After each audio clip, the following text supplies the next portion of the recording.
Welcome to another episode of Inspired Infrastructure.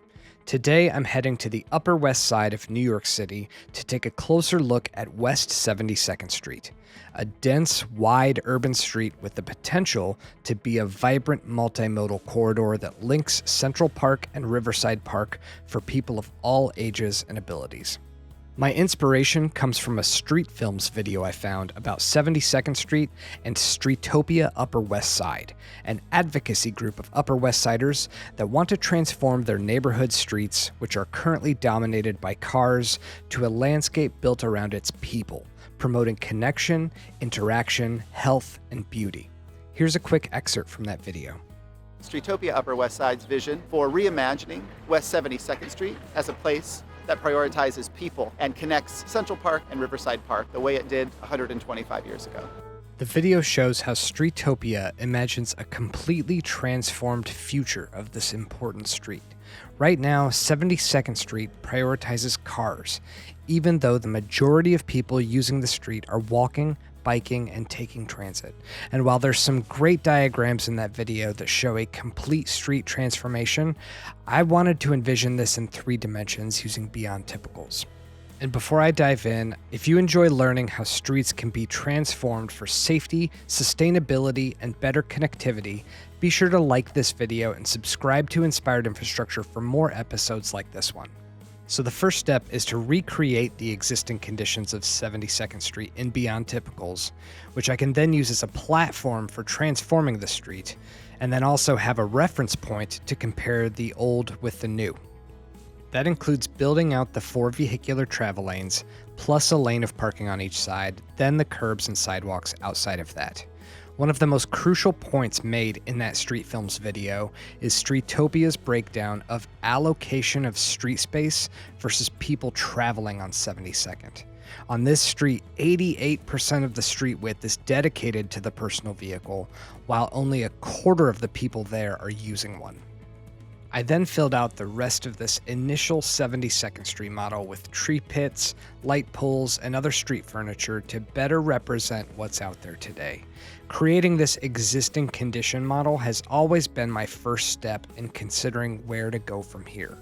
Establishing that existing condition helps you better understand the street's constraints and opportunities available when reimagining an urban space like this one. And now comes the fun part, sort of. For these videos, I get to just delete excess travel lanes and parking lanes to make room for better placemaking and people-focused amenities. But in the real world, this is a battle, and it requires tons of data gathering, traffic analyses, concept alternatives, public engagement, stakeholder coordination, and decision-making. And then you get into the real difficult design of ADA compliance and rainfall drainage and utility conflicts and signal design and material selection and cost estimating. In Beyond Typicals, I can just simply delete 30 feet of car space. But in the real world, there's an onus on the planners, engineers, and other city staff to fully understand and predict the domino effect of making these changes, including both short-term and long-term impacts. Like, where do all these parked cars go when there isn't a parking lane? How does FedEx drop off packages here? What happens in the winter when 2 feet of snow falls overnight? What if a vehicle stalls in a through lane? How is emergency response like police and fire affected? Some hardcore urbanism folks that I've seen online might say something like, who cares, this isn't about the cars. But for the engineers and planners, there's a lot of study and documentation needed to make sure something like this holds up over time, boosts the overall safety and welfare of the city, and makes sure that businesses and residents alike can thrive from these improvements. And at the same time, the street owners and decision makers need to comply with laws and ordinances and project limits and funding restrictions and liability. And all of a sudden, nothing is as easy as it seems. Ultimately, all that work is worth it, which is why many cities are modernizing their streets to be more people-friendly, with attractive, safe sidewalks, new AAA bike facilities, and better transit options. It just takes time. Cities often have transportation plans that look ahead 20 or 30 years, usually outlasting the elected officials that were in office when the plans were first published. Along the way, priorities shift, funding comes and goes, unexpected events like a fatal crash or a new site development can reshape project timelines. And this is where advocacy groups like Streetopia Upper West Side come in. Bringing a loud, organized voice to the decision-making table ensures that priorities are upheld, goals are met, and decision-makers are held accountable.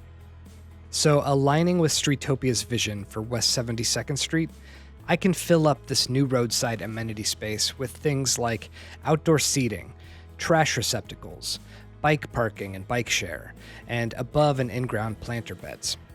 I'm also going to duplicate this model to show an alternative design that redistributes this roadside space to make a bus stop platform, plus add in a mid-block crosswalk to help people get across the street either before boarding or after getting off the bus.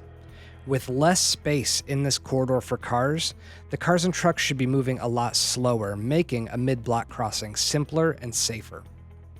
I'm also going to go one more step and pull back some parking on the left side to create a parklet. This is a great tool in the tactical urbanism toolbox to promote our streets as people-friendly spaces. Complete with a food truck, some seating, and most importantly, people, I can now see a future 72nd Street that actually supports all those people that are already here but not driving a car. Does your city have a street like West 72nd? What would you prioritize in a redesign? Let me know in the comments. Your suggestion just may be a future episode of Inspired Infrastructure. Thanks for watching. Don't forget to like, comment, and subscribe for more episodes about reimagining our streets for a better future.